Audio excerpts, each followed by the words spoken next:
He mocked her in German, certain she couldn't understand, until she answered back and shattered his ego. The smell of roasted coffee beans drifted through the air, mixing with the faint clatter of cups and low chatter of early morning customers. It was one of those days where time seemed to move faster than your hands could keep up. Behind the counter, Danielle Rhodes moved from table to table, jotting orders on her notepad, balancing a tray of steaming cappuccinos with one hand and refilling sugar jars with the other. She'd been on her feet since before sunrise, her second shift of the week, and it was only Tuesday.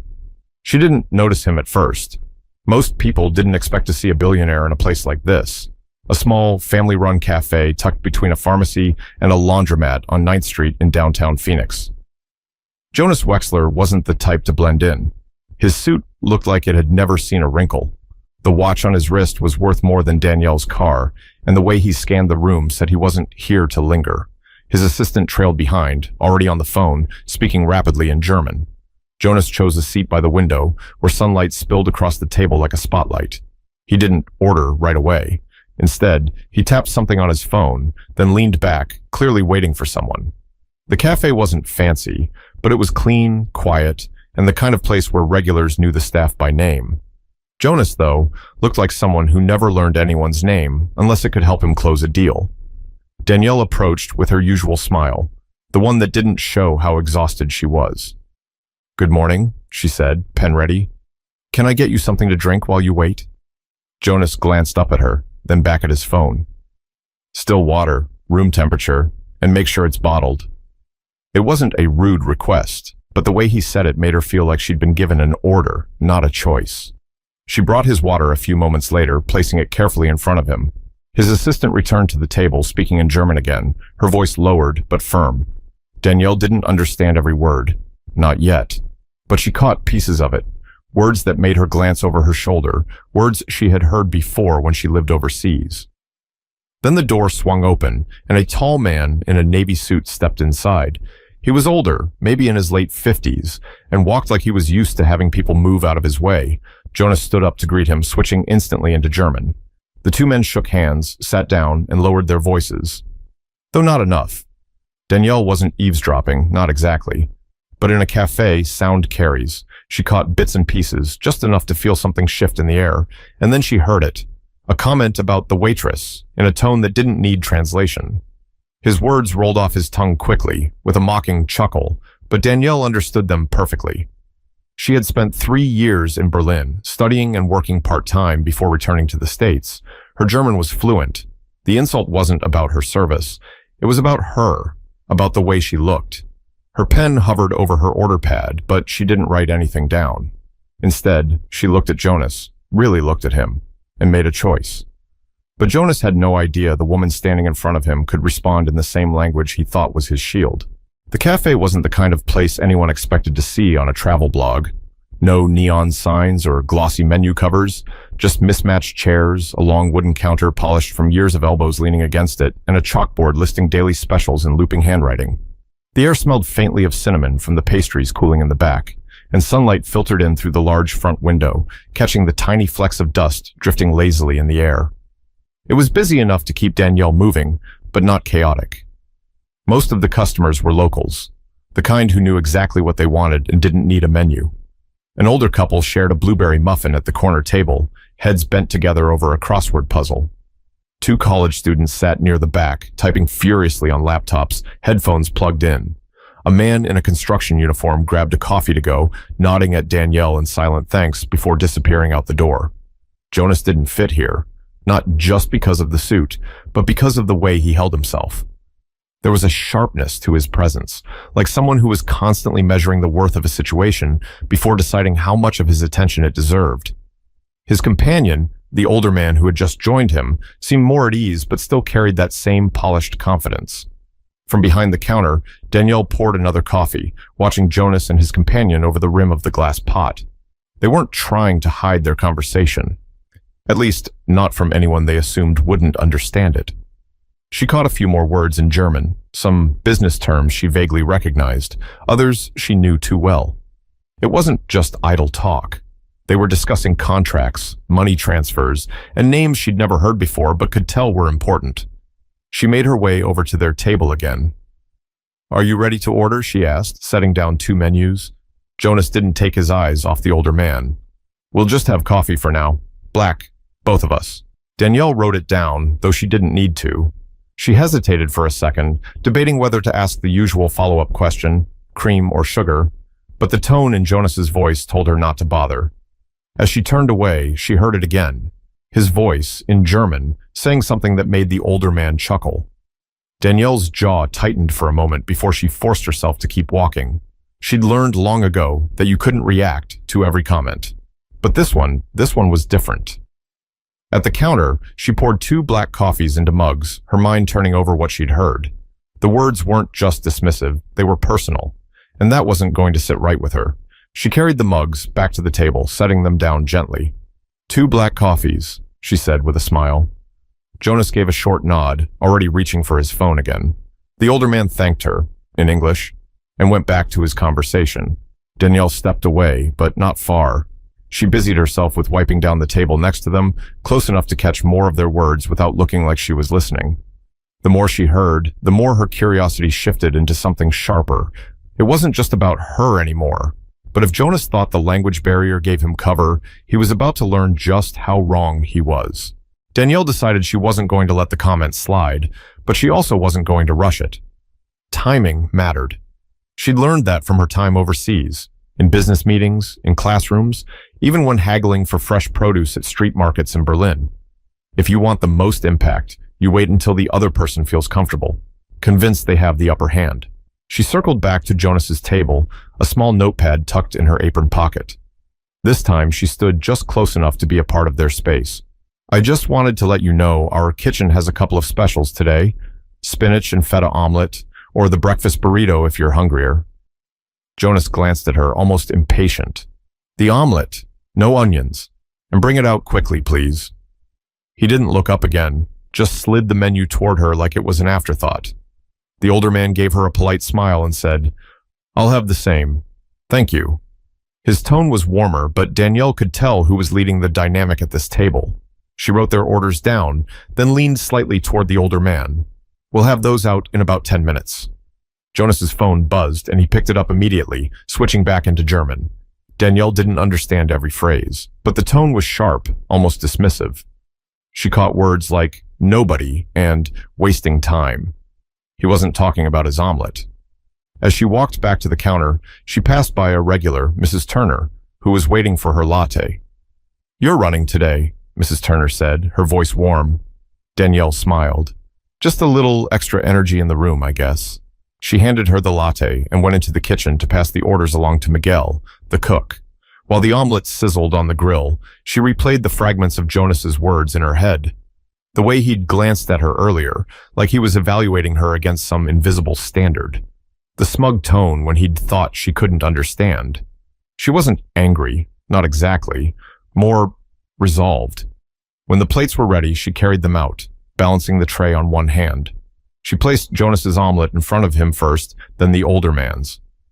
"Let me know if you need anything else." Jonas didn't say thank you. He didn't even look at her. Instead, he took a sip of coffee and muttered something under his breath to the older man in German, something that made the older man's eyebrows raise briefly before he laughed again.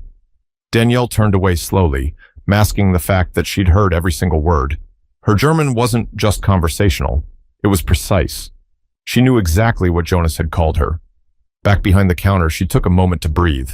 It would be easy to throw his words back at him right now, in front of his companion, maybe even make a scene. But that wasn't the move. She wanted the moment to land hard, to be something he'd remember. So she waited. She poured another coffee for a customer at the end of the bar, straightened the stack of menus by the register, and kept one ear tuned to Jonas's table. The conversation had shifted back to business, but the arrogance in his voice hadn't dimmed. Danielle could feel the heat building in her chest. Not anger she couldn't control, but the kind you could channel. But she knew the best way to hit back was to let him believe, for just a little longer, that she was still in the dark. The cafe had thinned out a little. The older couple had left, the construction worker hadn't come back for his second coffee, and the students in the corner were too deep into their assignments to notice anything else. The room was quieter now, the clinking of silverware and low hum of the espresso machine the only background noise. Jonas leaned back in his chair, one arm draped over the backrest. The older man had his fork halfway to his mouth when Jonas said something in German, his voice smooth but laced with derision. Danielle was only a few steps away, refilling the sugar jars. She caught the whole sentence clearly. Sie wirkt so, als ob sie froh wäre, überhaupt einen Job zu haben. Translation: she looks like she should just be grateful to have a job at all. Her fingers tightened around the glass sugar jar. She kept her back to them, pretending she hadn't heard. The older man chuckled. Not cruelly, but in that awkward way people laugh when they don't want to challenge the person sitting across from them. Jonas wasn't done. He followed up with, Man sieht ihr an, dass sie nicht viel von Bildung versteht. Translation: you can tell she's not someone who understands much about education. That one stung. Not because it was true, but because it was so confidently wrong. Danielle had a master's degree from Humboldt University in Berlin, one of the most prestigious in Germany.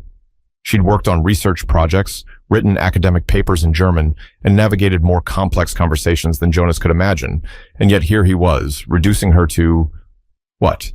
A stereotype he carried around in his head? From the counter, she caught sight of Miguel peeking out from the kitchen, wiping his hands on his apron. He gave her a curious look. He could tell something was off. Danielle shook her head subtly, signaling she had it handled. Jonas leaned forward now, lowering his voice slightly, but not enough to keep her from hearing. He started talking numbers, amounts in the hundreds of thousands, and names of companies she didn't recognize. His tone shifted, almost smug. Then he said something that made her heart pick up. Es gibt sowieso niemanden hier, der das verstehen würde. There's no one here who would understand this anyway. Danielle set down the sugar jar with care, the glass clinking softly on the counter. She straightened, smoothed her apron, and walked toward their table. She could have just confronted him right then, but she wanted more. She wanted the satisfaction of seeing the exact moment when realization hit him. Everything good here? She asked in English, her voice calm, almost warm. Jonas didn't even glance at her. Fine. Then, in German, to the older man, Zumindest macht sie ihren Job. At least she's doing her job. Danielle smiled faintly. She nodded once, stepping away again, but inside her decision was made. She wasn't going to just respond. She was going to answer in the same flawless German he thought was his private little space. She waited until they were finishing their plates, until the coffee mugs were nearly empty. Then she walked back, collected the plates, and said in perfect, unbroken German, Es ist interessant, dass Sie über Bildung sprechen, Herr Wechsler, wenn Sie nicht einmal bemerken, wenn jemand jeden einzelnen Ihrer Sätze versteht. It's interesting you talk about education, Mr. Wechsler, when you don't even notice someone understanding every single sentence you've said. The fork in Jonas's hand paused midair.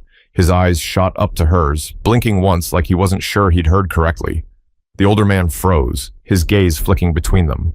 But Danielle wasn't about to stop with one sentence. She was just getting started. Jonas's fork hovered for a second before he set it down with a muted clink against the plate.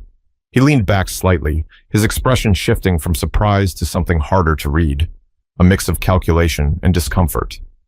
Danielle didn't look away. Sie glauben, niemand hier versteht Sie, she continued in German, her tone steady but sharp. Aber ich habe jedes einzelne Wort gehört. Jedes. Von den Bemerkungen über mich bis zu den Dingen, die Sie wahrscheinlich nicht wollen, dass jemand anderes erfährt. You think no one here understands you, but I've heard every single word, every one, from the remarks about me to the things you probably wouldn't want anyone else to know. The older man cleared his throat, setting down his coffee mug. He looked at Jonas, clearly uneasy now. Jonas attempted a thin smile. Oh, so you speak German. How unexpected. He switched to English, as if hoping to wrestle back control of the conversation. But perhaps you misunderstood. No, Danielle cut in, still in German. I didn't misunderstand anything. I lived in Berlin for 3 years, studied there, worked there. My degree is from Humboldt University, so if you think your words are safe because they're not in English, you're wrong. There was a quiet in the cafe now. Not everyone was listening, but the tone of their voices had shifted enough that the air felt different. Miguel was leaning against the kitchen doorway again, arms crossed, pretending to be busy with a towel. Jonas's companion set his fork down. Jonas, he said quietly, in English this time, like a warning, but Jonas pressed on, his voice cooler now. And what exactly are you suggesting you heard? Danielle met his gaze evenly. Enough to know that you think I'm beneath you. Enough to know that you think I should be grateful just to have a job. And enough to hear you talk about amounts of money and names that sound like they'd be of interest to someone outside this cafe. Jonas's jaw moved slightly, a subtle shift that told her she'd landed the hit. He was measuring his next move, but Danielle wasn't finished. Do you know what the thing is about people you think aren't paying attention? She asked, switching briefly to English so every word was clear. They often notice more than you want them to. The older man leaned toward Jonas now, murmuring something too low for Danielle to catch. Jonas's eyes stayed on her, but his silence said plenty. She didn't raise her voice, didn't need to. The steadiness of her tone was doing all the work. I've met people like you before, she said in German again. You walk into a place and think you can measure someone's worth in a glance. And sometimes you're right, but not today. There was no gloating in her voice, no smugness, just fact. Jonas finally looked away, picking up his coffee cup like he needed something to hold. Danielle knew she had him off balance, and part of her wanted to push harder, to bring up exactly which parts of his conversation had caught her attention. But she also knew when to leave a moment hanging. She stepped back from the table. Enjoy the rest of your coffee, gentlemen. Jonas didn't answer. The older man gave her a small nod, the kind that said he understood more than he let on. But Danielle had planted a seed, and she knew it would grow. Because now Jonas wasn't just worried about being embarrassed, he was wondering exactly how much she'd heard. Jonas tried to mask it, but Danielle could see the faint tightening around his mouth, the restless tapping of his fingers against the handle of his coffee mug. That calm, unshakable billionaire aura had slipped just enough for her to notice. The older man leaned closer to him, speaking in English now. You might want to lower your voice. Jonas shot him a look. It's fine, he muttered, though he didn't sound convinced. He glanced around the cafe in a way he hadn't before, like he was suddenly aware there were other people in the room. 2 tables over, a middle-aged man with a tablet was pretending to read the news, but kept flicking his eyes toward Jonas. The college students were still typing, but Danielle knew better than to assume their earbuds meant they couldn't hear. Miguel hadn't gone back into the kitchen. Jonas took a deliberate sip of coffee and leaned back, affecting nonchalance. I think there's been some misunderstanding, he said, his voice pitched just loud enough for Danielle to hear from the counter. Waitresses, they hear things, but they don't always grasp context. It wasn't an apology, more like a lifeline he was throwing himself. Danielle walked back to his table, a calm expression masking the steady pulse in her chest. If you think context makes your words less insulting, Mr. Wexler, she said evenly, you might want to think about what that says. The tablet man stopped pretending entirely now, his eyes locked on the exchange. Jonas gave her a tight smile. I'm sure you're very good at your job. I didn't mean anything personal. She tilted her head slightly. You spoke about me in a language you thought I couldn't understand. That's personal, by definition. The older man sighed and rubbed his forehead. Jonas, maybe we should... But Jonas wasn't ready to give up. Look, you're clearly intelligent, and I appreciate that you've spent time abroad, but this is a misunderstanding that's growing into something bigger than it needs to be. Bigger than it needs to be? Danielle asked, her tone still controlled but sharper now. You're right about one thing. I did hear more than just your insults. I heard enough about financial transfers and company names to wonder why you were saying them in public. That landed. Jonas's gaze flickered for the briefest moment toward the man with the tablet, then to the college students in the back. The room felt smaller somehow. The sunlight from the window didn't seem to reach quite as far, the air thicker with the weight of something unspoken. Jonas lowered his voice, almost a whisper. Careful. Danielle took a step back, nodding once as if she'd just confirmed something to herself. You're right, she said. Careful is a good idea. She turned and walked away, but she didn't go far. Just back to the counter where she could still see their table. Jonas and the older man were speaking in quick, clipped sentences now. He looked unsettled, his hand running along his jaw, as if he could smooth out the tension. A part of Danielle wanted to stop here, to leave him with the discomfort of knowing his words hadn't gone unnoticed. But another part of her, the part that remembered every time someone had spoken over her, dismissed her, or assumed her ignorance, wanted to push just a little further. But before she decided how far to take it, Jonas made his next move. and it told her everything she needed to know about the kind of man he really was. Jonas reached into his inside jacket pocket and pulled out a sleek black card holder. He took his time flipping it open, sliding out one crisp business card between two fingers. The way he held it wasn't casual. It was deliberate, like he was presenting an escape route. He set it on the edge of the table nearest Danielle. "If you ever want a better job," he said, his voice smooth again, "call my assistant. I'm sure we can find something that better suits your talents." Danielle didn't touch the card. She looked at it for a moment, then back at him. "Is this supposed to be an apology?" "It's an opportunity," Jonas replied. "Sometimes it's better to move forward instead of dwelling on misunderstandings." She let out a quiet breath through her nose, not a laugh, but close. "You think you can insult someone, question their intelligence, and then make it disappear with a job offer? That's not moving forward. That's trying to bury it." The older man shifted in his seat, clearly uncomfortable now. "Jonas, maybe we should let this go." Danielle rested her hands on the back of the chair across from them, her voice calm but steady. "Do you know why I came back from Berlin, Mr. Wexler? It wasn't because I couldn't make it there. I had a job, friends, a future. But my younger brother got sick. He needed someone to take care of him, someone to help pay for treatments insurance wouldn't cover. So I came back. I work double shifts here, not because I can't get anything better, but because it lets me be home when he needs me." She straightened, meeting his eyes. "So when you look at me and see someone you think should be grateful to have a job, you're missing everything that matters. And when you assume that because I'm a waitress, I don't understand you, you're not just wrong. You're showing the exact kind of arrogance that makes people stop trusting men like you." The room was quieter now than it had been all morning. Even the espresso machine had stopped hissing. Jonas glanced down at the untouched business card, then back up. For the first time since he'd walked in, he didn't have a ready answer. Danielle didn't wait for one. She picked up the business card, turned it over in her hand, and placed it face down on the table.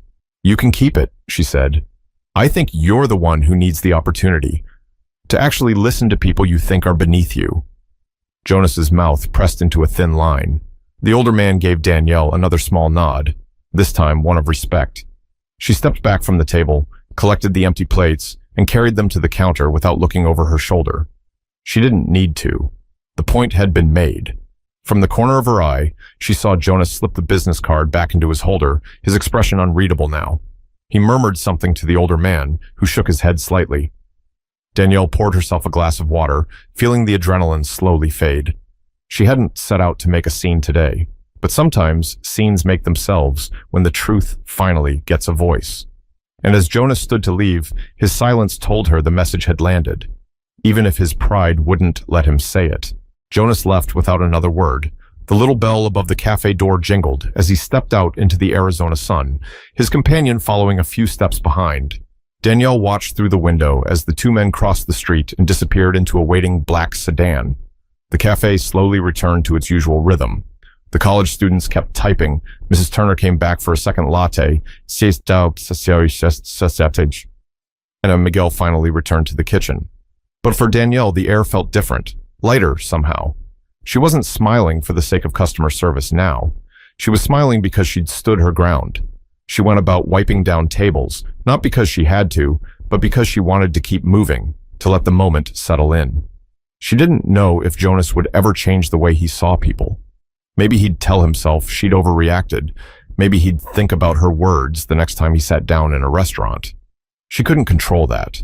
What she could control was the way she carried herself, and the reminder that her worth had nothing to do with the job title printed on a name tag. Before the lunch rush began, Danielle stepped outside for a breath of fresh air. Across the street, life moved on. Cars passing, people chatting on the sidewalk, a bus pulling away from the curb. She thought about her brother at home, about the choices she'd made, and about how easily people like Jonas underestimated the people serving their coffee. She smiled to herself, not out of spite, but out of certainty. He'd remember her. Not because she'd embarrassed him, but because she'd reminded him, and maybe everyone else within earshot, that respect isn't optional. So here's the takeaway. It doesn't matter if you're in a boardroom or behind a counter. The way you treat people says more about you than any language, any title, or any amount of money ever could. And if someone writes you off based on what they think they see, let them talk. Sometimes the most powerful thing you can do is show them, in their own words, just how wrong they are. Don't ever let anyone make you feel small, and if they try, be ready to speak up in whatever language they least expect.